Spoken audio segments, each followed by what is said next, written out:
Islam bukan sekedar jenggotnya, Islam bukan sekedar pakaiannya, tapi yang lebih penting daripada itu, Islam adalah amal, ibadah, serta akhlaknya.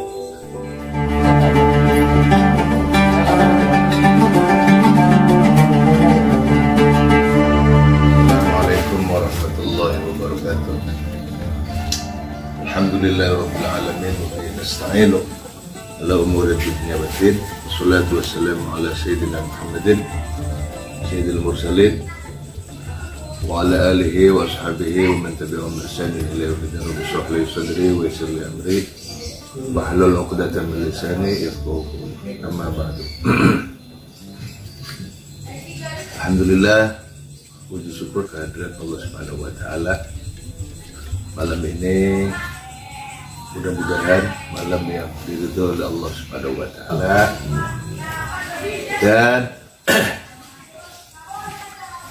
terisi dengan ribuan rahmat dari Allah Subhanahu wa taala.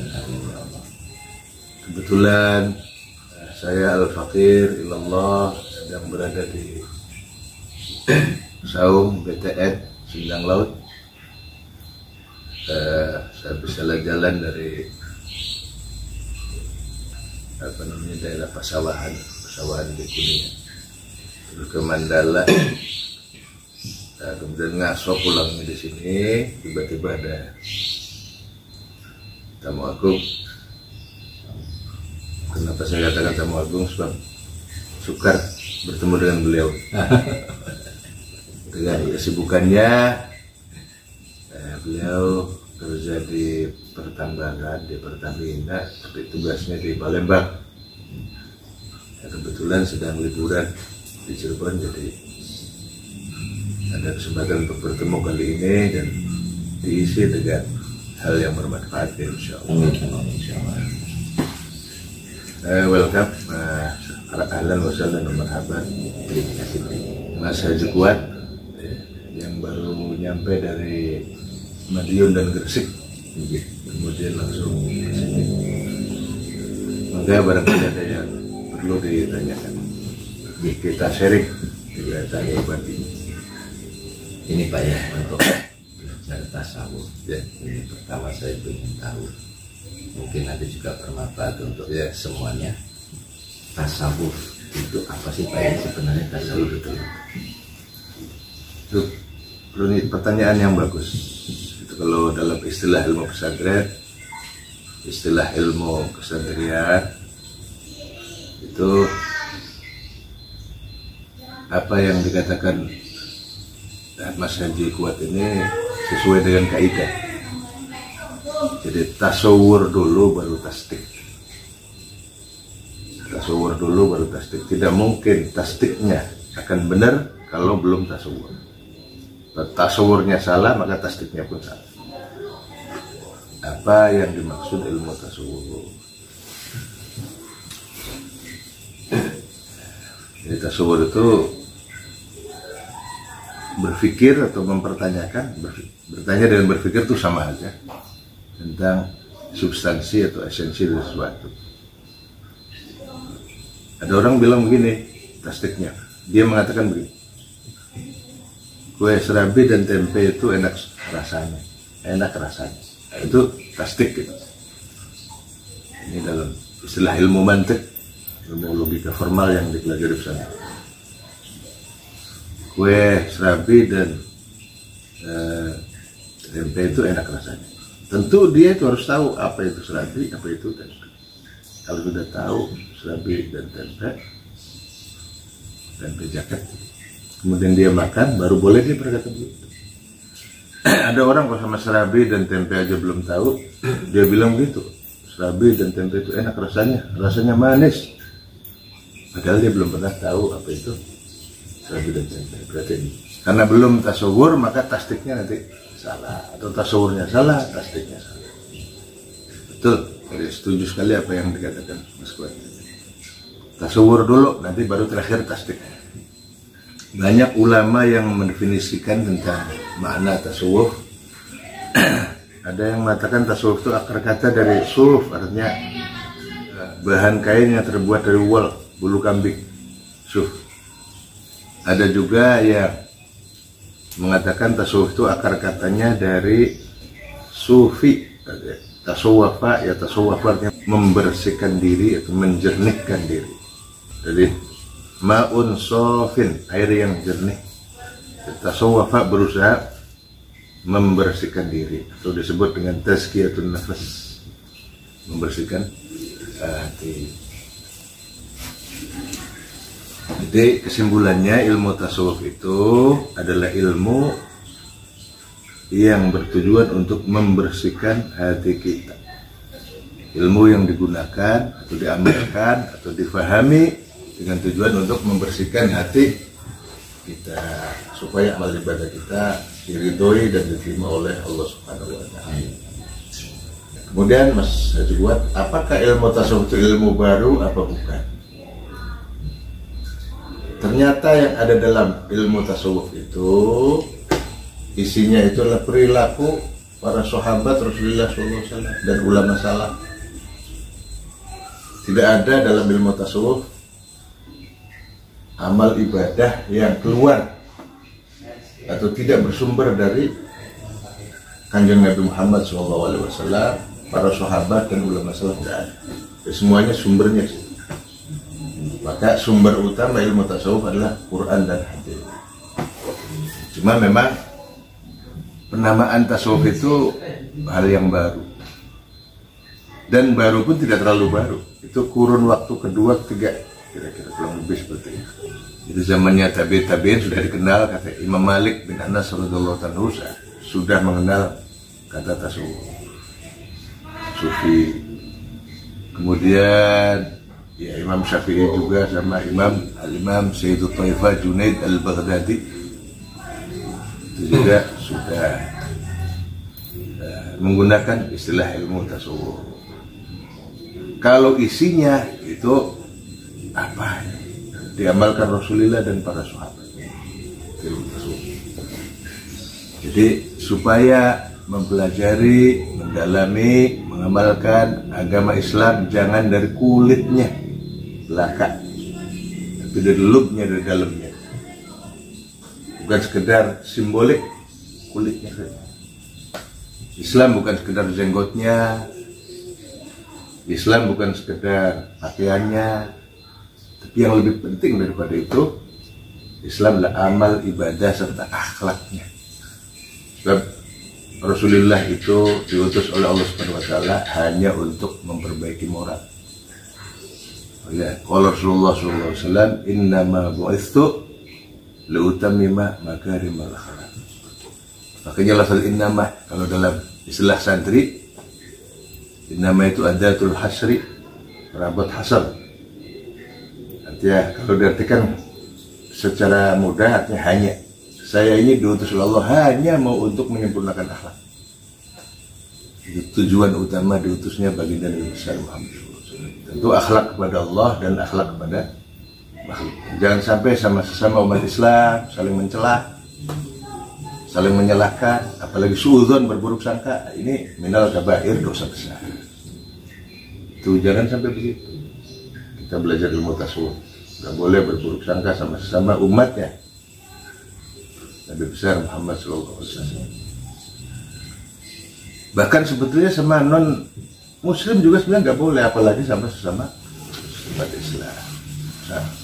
Mudah menyalahkan, mudah mencela, mudah berburuk sangka tanpa mengerti, dipelajari secara mendalam dulu, tanpa tasawur dulu tadi. Kalau tiba-tiba mengklaim begini, atau tiba-tiba menjustis begini, itu fatal lah. Karena kebanyakan orang mempelajari Islam kulitnya saja. Sedangkan yang belajar oleh para ulama zaman dulu dan para aulia itu bukan hanya kulitnya, luar dalam mau belajar Islam. Jadi penamaan tasawuf itu memang baru, cuma barunya tidak terlalu baru juga, sama dengan penamaan ilmu nahwu soroh. Pesantren itu Mas Haji Buat dipelajari ilmu nahwu soroh. sebuah lafaz itu apa harus dibaca rofa, apa nasab, apa jar, apa jazm, mana yang mubtada, mana yang khobar, mana yang fi'il, mana fa'il, mana yang tamyiz hal dan lain sebagainya, dari mulai jurumiyah, amriti, mutamimah terus sampai alfiyah. Alfiyah 1000 bait nazam tentang ilmu gramatika bahasa Arab. Atau ilmu nahwu sorof sendiri, penamaan nahwu sorof sendiri itu hal yang baru. Waktu zaman Rasulullah dan sahabat nggak ada ilmu nahwu sorof. Tapi sekarang kok ulama pada berfatwa mengatakan belajar ilmu nahwu sorof hukumnya fardhu ain, wajib bagi orang yang mau mendalami Al-Quran. Bagi orang yang mau mendalami Al-Quran wajib belajar ilmu nahwu sorof supaya tidak salah paham. Padahal penamaan nahwu sorof itu hal yang baru. Tentang i'rab ada 4, i'rab rafa, nasab, jar, jazm itu juga baru, tidak dikenal pada zaman Rasulullah dan sahabat nggak ada, tidak dikenal. Penamaan tamyiz hal, mubtada, khobar itu nggak ada. Jadi boleh juga dicap kalau ilmu nahwu sorof itu bid'ah. Memang benar bid'ah, tapi bisa jadi bid'ah wajib, bid'ah yang wajib untuk mempelajari Al-Quran dengan baik. Nah tasawuf juga sama. Kalau tasawuf itu isinya mempelajari perilaku dan akhlak Rasulullah, para sahabatnya, juga ulama salaf. Penamaan tasawufnya memang baru. Jadi penting apa enggak itu? Ya tentu sangat penting. Ada Mas Kuat, dalam Islam itu ada di hadis Jibril namanya, hadisnya dialog Rasulullah dengan malaikat Jibril. Di situ hadis Jibril pendek hadisnya, tapi apa yang ada dalam hadis itu diamalkan semua di pesantren-pesantren tradisional. Ada malaikat Jibril datang, kata Rasulullah, atakum Jibril yu'allimukum dinakum. Itu Jibril tadi datang sengaja mengajari kalian. Jadi beliau mengajari para sahabat belajar berdialog dengan Rasulullah. Waktu itu disaksikan oleh Sayyidina Umar dan lain-lain. Hadisnya sangat sahih. Di Sahih Bukhari disebutkan, di Kutubus Sittah juga ada. Malaikat Jibril bertanya sama Rasulullah, "Mal Islamu ya Rasulullah?" Apa Islam itu? Dijawab Rasulullah, Islam itu begini-begini. Mal iman, iman itu apa? Terakhir, mal ihsan, ihsan itu apa? Mal ihsan, ihsan itu apa? Kata Rasulullah, al-ihsan an ta'budallaha ka'annaka tarahu fa in lam takun tarahu fa innahu yaraka. Ihsan itu kau menyembah Allah seakan-akan kau melihat. Kalau kau tidak mampu melihatnya, ketahuilah bahwa Dia yang melihat. Lain dari sisi Islam ada kajiannya syariat, kajiannya syariat. Kitabnya dalam mulai 1 jilid sampai berjilid-jilid sampai ratusan jilid. Pelajari syariat. Dari sisi keimanan ada kitab, ada buku standarnya. Dipelajari ilmunya, ilmu tauhidnya, ilmu kalamnya. Dari sisi Islam ada ilmu fikih, ada usul fikih, ilmu tafsir, ilmu hadis, riwayat, diroyat dan sebagainya.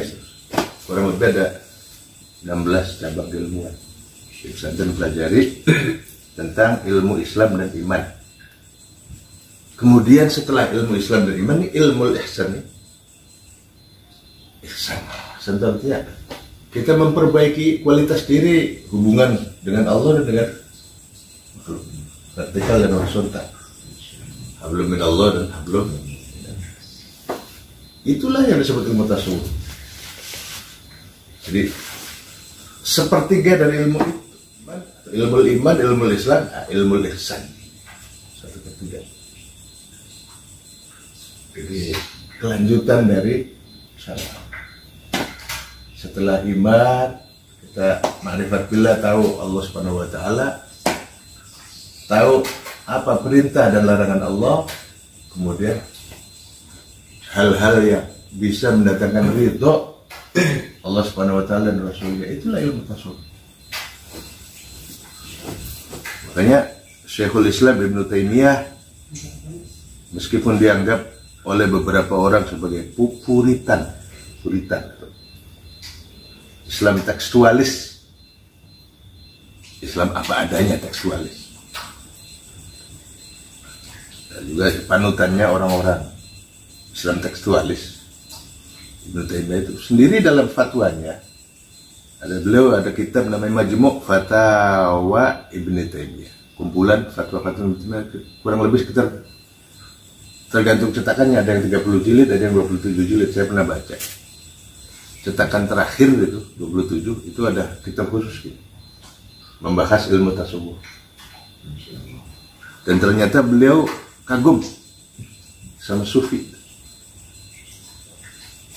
orang yang mengamalkan ilmu tasawuf. Beliau sendiri, Ibnu Taimiyah, kata mereka Syekhul Islam Ibnu Taimiyah.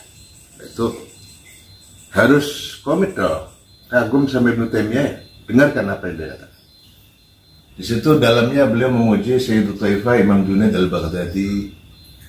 Beliau juga memuji Syekh Abdul Qadir al-Jilani, memuji gurunya Imam Syafi'i dan Imam Ahmad bin Hanbal, yang gurunya itu sufi, namanya Bishr al-Hafi kalau nggak salah. Ada juga Syaiban ar-Ra'i, itu guru besarnya Imam Syafi'i dan Imam bin Hanbal. Setelah menjadi ulama besar, beliau berguru tasawuf sama pengembala kambing.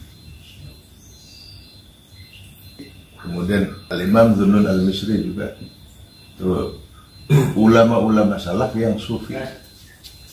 So, Al-Imam Ma'ruf al-Karhi dari Baghdad, yang semula Kristen, waktu masa balita sampai umur 7 tahunan Kristen, kemudian dia mencari kebenaran sendiri lagi dan mendapatkan hidayah Islam. Itu Ma'ruf al-Karhi sudah menjadi ulama besar. Itulah ilmu tasawuf itu. Kata Imam Ibnu Taimiyah dalam kitabnya As-Sufi huwa man imtala'a fikruhu min adz-dzikr wa safa qalbuhu min al-qadar wastawa alaihi baina adz-dzahabi wal madar. Orang yang pikirannya penuh dengan tafakkur kepada Allah. Wa fi riwayatin man imtala'a qalbuhu min al-dzikr, orang yang hatinya penuh dengan zikir kepada Allah, orang yang hatinya penuh dengan zikir kepada Allah, selalu mengingat Allah, itu sufi.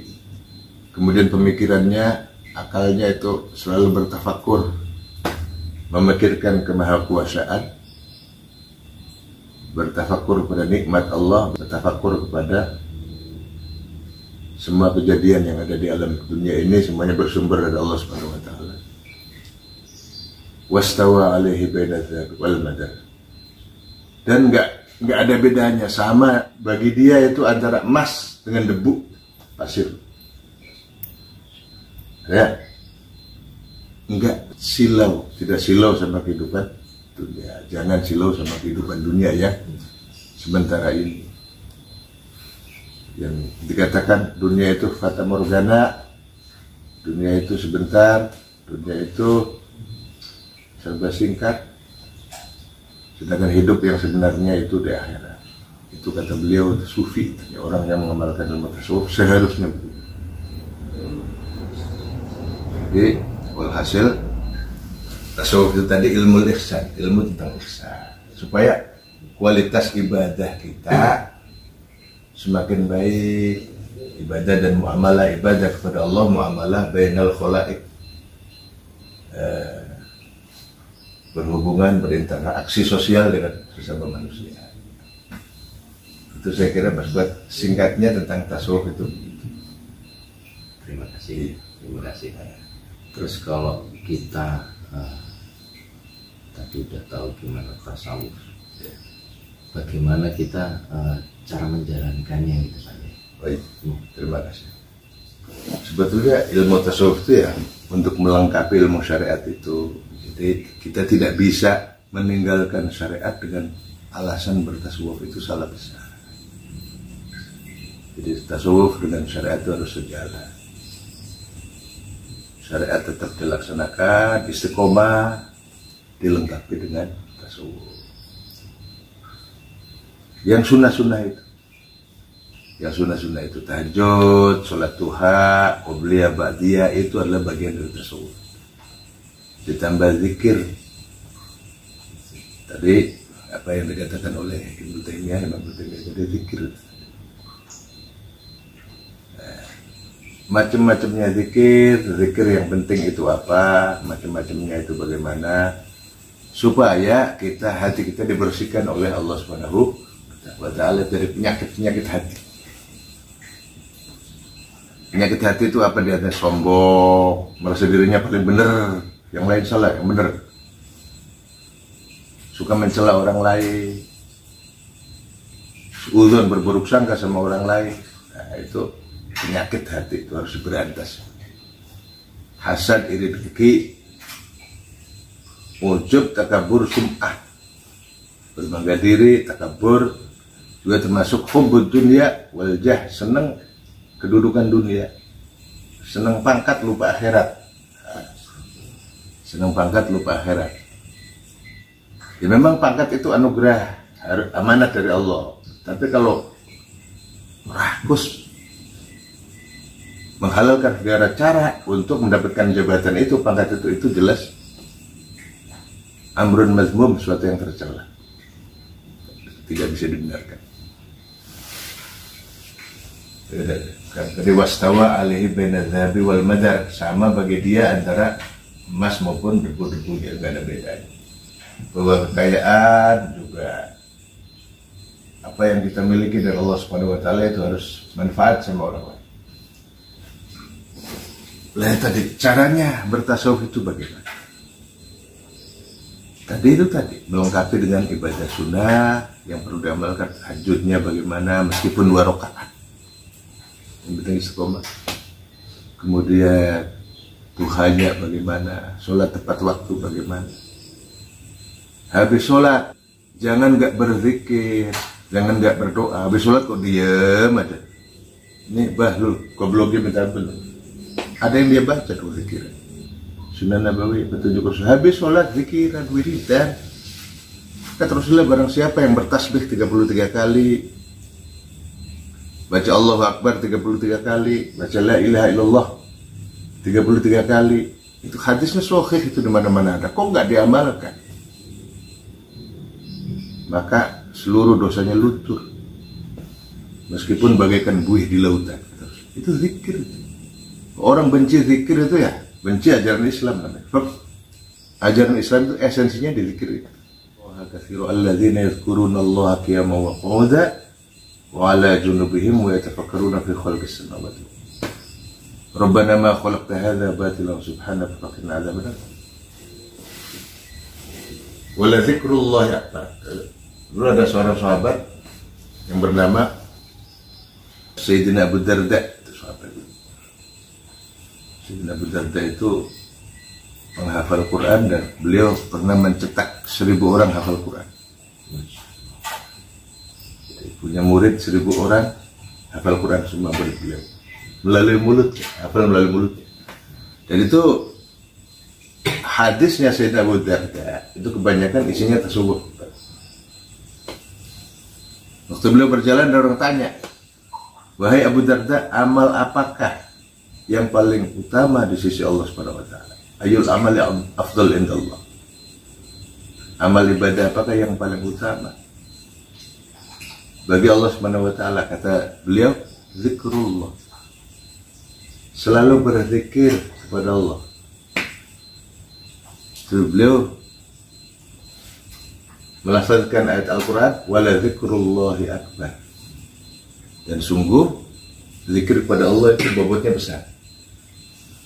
Wala zikrullahi akbar, zikir kepada Allah itu akbar, artinya afdal, bobotnya paling besar nilai. Nah tentu bagaimana cara berzikir, ada berapa macam zikir, ini urusannya ulama-ulama tasawuf, kita tinggal manut saja.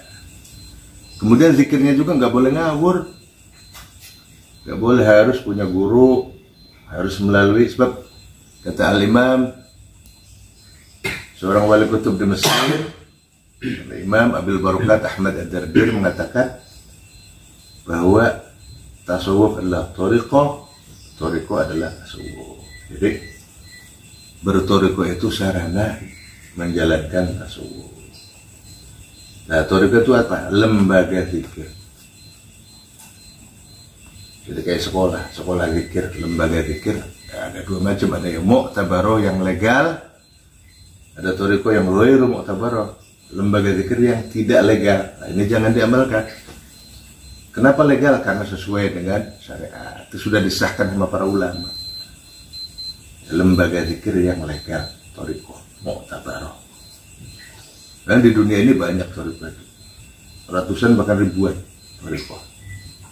Cara berzikir kepada Allah sehingga bisa menghilangkan penyakit-penyakit hati. Itu tadi kesimpulannya pertanyaannya Mas Haji Fuad, bagaimana cara bertoriko? Ya caranya yang berzikir. Gampangnya begitu. Itu yang lebih utama adalah melaksanakan sunnah nabawiyah secara luar dalam. Jangan melaksanakan sunnah nabawiyah kulitnya saja. Kalau kulitnya saja, ini mungkin kata Rasulullah, jangan kamu menjuraikan sarungmu, kainmu dijuraikan, diisbalkan. Itu sombong kata Rasulullah. Itu yang haram itu sombongnya sebetulnya, bukan menjuraikan itu. Isbal itu artinya supaya kain kita cingkrang. Itu sunnahnya. Di atas mata kaki. Jangan dijulurkan segini karena itu sombong. Zaman dulu orang sombong begitu kan, orang lagi berpakaian aja susah. Ada yang punya pakaian bawah atasnya enggak, punya atas bawahnya enggak. Ada yang pakaiannya gantian suami istri, suaminya keluar pakai pakaiannya itu, istrinya dalam enggak pakai pakaian. Kemudian suaminya datang, istrinya keluar pak gantian. Banyak tuh zaman itu. Kok kain dilebihkan sampai mata kaki. Jadi yang dilarang sama Rasulullah itu bukan isbalnya, sombongnya. Pada saat itu sahabat Abu Bakar datang, ya Rasulullah, ini kain saya di bawah mata kaki. Kata Rasulullah, kamu nggak apa-apa, kamu nggak sombong. Kata Rasulullah. Jadi sombongnya itu yang bahaya. Bukan kulitnya, bukan salah, bukan jenggotnya. Bukan. Jadi takzim menghargai sunnah nabawiyahnya itu. Dari mana? Dia di daerah Mesir, itu kata daerahnya Al-Imam Abil Barakat Ad-Dardir. Di Mesir itu banyak para sufi, banyak ulama itu. Tasawuf itu karena membuat kesejukan di hati, diamalkan oleh para eksekutif, para pejabat, kemudian para direktur-direktur, bos-bos konglomerat yang soleh-soleh, orang-orang berdasi di Mesir itu kebanyakan mengamalkan ilmu tasawuf dengan cara bertoriko. Di Mesir sendiri. Kalau di Indonesia kok kesannya tasawuf tuh ngelutuk, masuk hutan, masuk apa kan begitu, itu kan salah paham begitu. Yang namanya tasawuf itu aman. Punten, zikir itu ada zikir fikir, akalnya yang zikir. Kemudian ada zikir bil lisan, menyebut nama Allah dengan lidahnya. Ada zikrun bil qalb, zikir hati. Jadi di antara manfaatnya tasawufnya itu zikir bil lisan, zikir bil fikir, zikir bil qalb. Terakhir ada zikir bil ruh. Ruhnya zikir. Supaya apa? Supaya jiwa raga kita diridhoi oleh Allah Subhanahu wa ta'ala. Diisi dengan amal ibadah dan mengamalkan sunnah nabawiyah, sunnah-sunnah Nabi, terutama akhlak beliau, laku lampah akhlaknya beliau. Dan sehingga jangan sampai ada orang itu Islam kulitnya saja, Islam jaketnya aja, pas jaketnya dibuka kok nggak ada Islamnya sama sekali. Tujuannya apa? Islam akalnya, kemudian supaya jiwa raga kita Islam, fisik kita Islam, setelah itu kemudian hati kita Islam. Itu yang dimaksud Islam totalitas itu begitu. Luar dalam Islam. Jadi akalnya Islam, pemikirannya Islam, hati kita Islam, kemudian ruh kita Islam. Kalau akal kita Islam, berarti pemikiran kita sejalan dengan apa ya difirmankan oleh Allah Subhanahu wa taala dalam Al-Qur'an dan diajarkan Rasulullah. Kalau hati kita Islam, berarti supaya penyakit-penyakit hati kita terbuang jauh-jauh. Tadi yang jelek-jelek itu tadi, yang buruk-buruk. Kan orang nggak ada yang diterima menghadap Allah Subhanahu wa taala, nggak diterima kecuali hatinya itu selamat. Hatinya selamat itu artinya bersih dari berbagai macam penyakit hati. Yauma la yanfa'u malu wala banun illa man atallaha biqalbin salim. Pada hari itu nggak ada yang bisa memberi manfaat, baik harta maupun anak cucu maupun siapapun, nggak ada yang boleh, kecuali orang yang datang kepada Allah dengan hati yang salim, hati yang selamat, yang sehat. Nah, dengan cara apa hati yang selamat itu? Tadi ya, akidahnya yang benar, pemikirannya yang benar, lisan dan hatinya yang benar, diisi dengan ibadah, zikir kepada Allah SWT. Kalau semuanya berzikir, insya Allah ruh kita akan berzikir, supaya ruh kita pun ikut Islam. Kalau ruh kita Islam, nanti kita akan kembali kepadanya dalam keadaan ridho dan diridhoi. Ya kan begitu, Mas? Ya ayatuhan nafsul mutmainnah irji'i ila rabbiki radiyatan mardiyah fadkhuli fi ibadi wadkhuli. Wahai jiwa yang mutmainnah, yang tenang, kembalilah kepada Tuhanmu. Irji'i ila rabbiki radiyatan mardiyah, dalam keadaan ridho dan diridhoi oleh Allah. Setelah itu fadkhuli fi ibadi wadkhuli, masuklah ke kalangan hambaku, hamba yang soleh-soleh. Itu para nabi, para rasul, para orang siddiqin, syuhada dan sebagainya, para ulama, para ulia. Wadkhuli jannati, baru masuk surga. Kenapa itu? Karena ruhnya benar, ruhnya Islam. Mana mungkin ruhnya akan Islam kalau fisiknya pun nggak bisa. Mana mungkin fisiknya Islam kalau akal dan hatinya nggak benar. Jadi harus utuh, totalitas, utuh. Jangan hanya mempelajari Islam dari kulitnya saja, sehingga nanti akan memudah menyalahkan orang lain, akan mudah menjustifikasi, menghakimi orang lain tanpa mengetahui esensinya. Karena tidak bertanya sama para ulama yang berkompeten bagaimana hukumnya, halal haramnya, bacanya hanya dari terjemahan, juga dari khutbah-khutbah itu ekstremis, tekstualis, sehingga mudah menyalahkan ajaran yang benar jadi disalahkan. 99% para ulama di dunia ini semua menganggap baik ilmu tasawuf. Jumhur ulama, mayoritas ulama.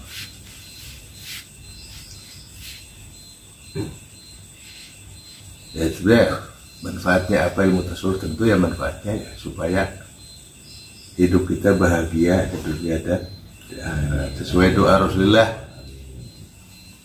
Doa Rasulullah yang paling banyak beliau ucapkan itu Rabbana atina fid dunya hasanah wa fil akhirati hasanah wa qina adzabannar. Hidup bahagia di dunia dan di akhirat. Apa yang kita inginkan di dunia yang baik-baik tercapai. Yang pengen punya istri, cepat punya istri. Istri idaman. Siapa yang istri idaman yang diridhoi oleh Allah, Rasulnya, dan kedua orang tuanya. Istri yang membantu suami untuk beribadah, diajak haji mau, bahkan ngajak suaminya haji, didorong sama istrinya haji. Kan ada ini suaminya pengen haji, istrinya nggak mau. Jadi tidak mendukung suami untuk beribadah. Jangan sampai begitu. Namanya suaminya ngalor, istrinya ngidul. Kemudian cita-cita yang baik dia tercapai di dunia, dan wabil khusus tujuan akhirat itu, karena kehidupan yang sebenarnya itu di akhirat. Wa inna darul akhirata lahiyal hayawan. Sesungguhnya hidup di akhirat itulah hidup yang sesungguhnya. Saya kira begitu aja dulu Mas Fuad ya, sebagai pembukaan tentang putar ilmu tasawuf tadi. Jangan lupa tadi bertoriko adalah tasawuf, tasawuf adalah toriko itu. Toriko itu adalah lembaga zikir yang bisa mengantarkan kita untuk bertasawuf. Ya. Sehingga pilihlah toriko yang mu'tabaroh, yang dianggap legal oleh para ulama. Saya kira itu Mas Sayyid dari ucapan saya. Semoga bermanfaat. Wassalamualaikum warahmatullahi wabarakatuh. Waalaikumsalam.